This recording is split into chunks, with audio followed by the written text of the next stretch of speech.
Muy buenas noches, profesora y compañeros. Nosotros somos el grupo número 1 y les vamos a hablar de los acuerdos de Basilea en general y del acuerdo de Basilea 1. Mi grupo está conformado por Silvia Borges, Carol Mora y María Fernanda Duarte. La frase del día de hoy es: deja salir tus miedos para que tus sueños puedan entrar. Ahora sí vamos a iniciar. ¿Qué son los acuerdos de Basilea? Que eso es lo que vamos a tratar nosotros en esta exposición. Bueno, los acuerdos de Basilea son los acuerdos de supervisión bancaria o recomendaciones sobre regulación bancaria emitidos por el Comité de Basilea de Supervisión Bancaria. Estos están formados por los acuerdos de Basilea 1, que es el que vamos a abordar en esta exposición, Basilea 2 y Basilea 3. Y reciben su nombre a partir de la ciudad de Basilea, que esta se encuentra situada en Suiza.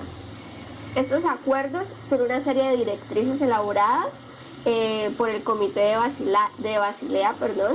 Esto fue a finales de 1974 y fue formado por los gobernadores de los bancos centrales del G10, para así poder evitar los riesgos sistémicos en situaciones de pánico bancario o bank run, que esto es bancarrota, que tuvieran su origen en las turbulencias financieras registradas en los mercados de divisas.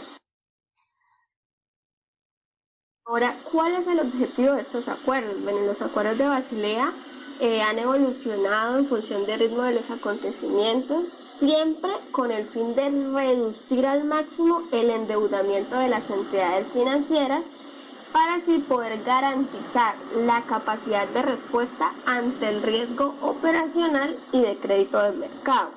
Estos son planes de regulación bancaria, como ya lo había dicho anteriormente, publicados y emitidos por el Comité de Basilea, cuyo objetivo es fortalecer la regulación y supervisión bancaria. Bueno, yo les he venido mencionando el Comité de Basilea, pero ¿cómo está conformado este comité? Bueno, en estos momentos les voy a explicar cómo estaba conformado en el pasado, porque pues mi compañera Silvia les va a explicar cómo está conformado actualmente. Antiguamente el Comité de Basilea estaba formado por representantes de los bancos centrales y de las autoridades regulatorias del grupo de los 10 más Luxemburgo y España. Y desde 2009 todos los demás países significativos del Grupo 20 están representados, así como algunas de las mayores plazas bancarias como Hong Kong y Singapur. Este comité no tiene autoridad para imponer recomendaciones, si bien la mayor parte de los países, así como algunos otros que no forman parte del mismo, tienden a implementar las políticas del comité, lo que significa que las recorren a través de las leyes y regulaciones nacionales o a nivel comunitario en la UE, antes que como resultado de una recomendación internacional del comité, de modo que es preciso un cierto periodo de tiempo desde que se aprueba una recomendación hasta que ésta es aplicable a nivel nacional. Bueno, y por último voy a hablarles sobre los temas fundamentales de los acuerdos de Basilea.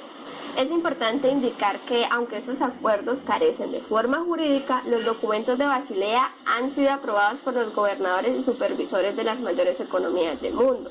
Estos documentos giran en torno a 4 temas principales, los cuales son: principios sobre la actividad transfronteriza y cooperación entre supervisores, medidas de adecuación del capital, principios básicos y, por último, gestión de riesgos y otros aspectos.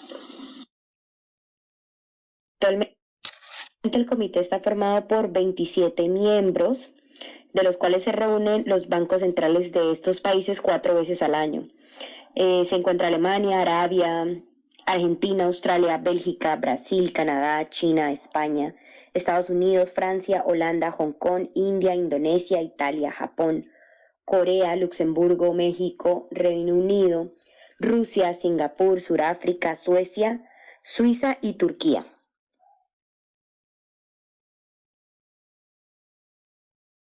Las ventajas que se cuentan con la implementación, bueno, en el ámbito macroeconómico es que aumenta la disponibilidad del ahorro y reduce los costos de desviación temporales. También se desarrolla y promueve el uso de los requerimientos de capital variables en el tiempo. A nivel microeconómico se promueve la eficiencia financiera y el desarrollo de infraestructura y también del capital humano. También aumenta la capacidad de la resistencia del sector bancario internacional y genera una mayor variedad de servicios e instrumentos disponibles. Bueno, y en la parte de desventajas, bueno, el aumento del capital que pide la Basilea con todas sus actualizaciones puede llegar a afectar pues el tipo de interés bancario porque está ligado de manera proporcional. El costo potencial que podría enfrentar aquellas instituciones bancarias que necesiten incrementar pues sus niveles de capital. Y también puede ampliar el margen de error y posibles costos sociales atribuidos a este. Ya en la actualidad, debido a la crisis que se presentó entre 2007 y 2009, la caída del mercado hipotecario, los instrumentos financieros complejos y la falta de transparencia, se implementó, se diseñó la Basilea III. Este acuerdo nuevo fue publicado en el 2010 y se empezó su aplicación en el 2013. Esto fue más que todo como una respuesta al desequilibrio que dejó esta crisis, ya que las instituciones no tenían como reserva para hacer frente a esta crisis de liquidez. Bueno, y teniendo en cuenta lo anterior, pues el nuevo acuerdo tenía unas novedades, entre las cuales encontramos pues que se aumentó los requerimientos de capital, el ratio de apalancamiento que se pide ya mínimo es del 3%, se hace por la introducción de liquidez, se busca mejorar la capacidad de los bancos para absorber pues pérdidas o crisis. También se define disposiciones como estándar para regular las necesidades mínimas de liquidez que deben tener entre 1 y 12 meses. También se introduce mayor vinculación entre el lado y el riesgo de crédito y mayores requerimientos de recursos propios y exigencia de capital. Buenas noches, yo les voy a hablar del Acuerdo de Basilea I.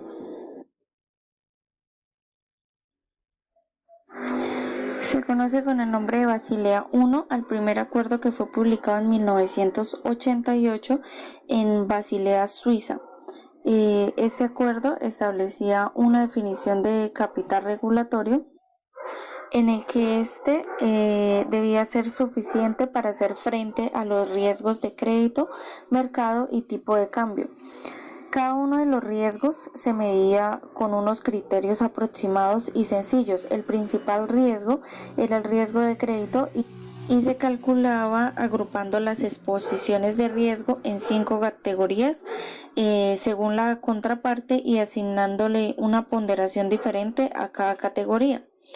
La suma de estos riesgos ponderados formaban los activos de riesgo. Dado que el acuerdo pues contenía ciertas limitaciones en su definición, en junio de 2004 fue sustituido por el llamado Acuerdo de Basilea II.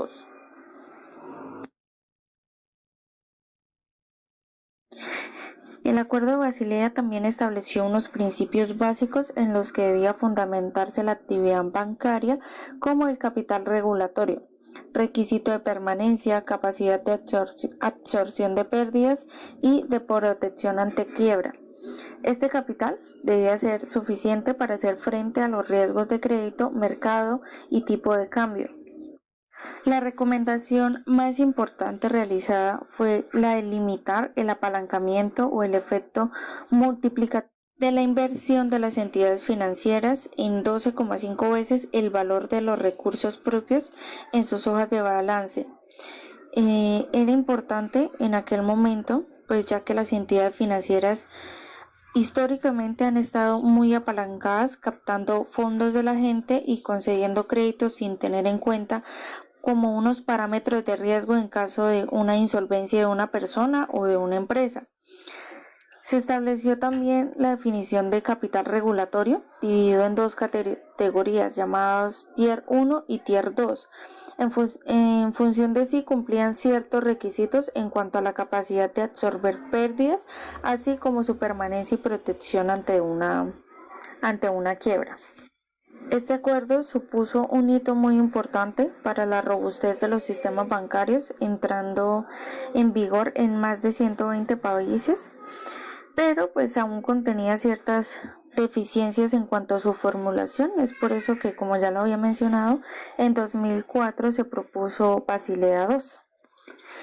En cuanto al grado de homogeneización alcanzado en la regulación de los requerimientos de solvencia, ha sido el más extraordinario en cuanto a este acuerdo. Muchas gracias.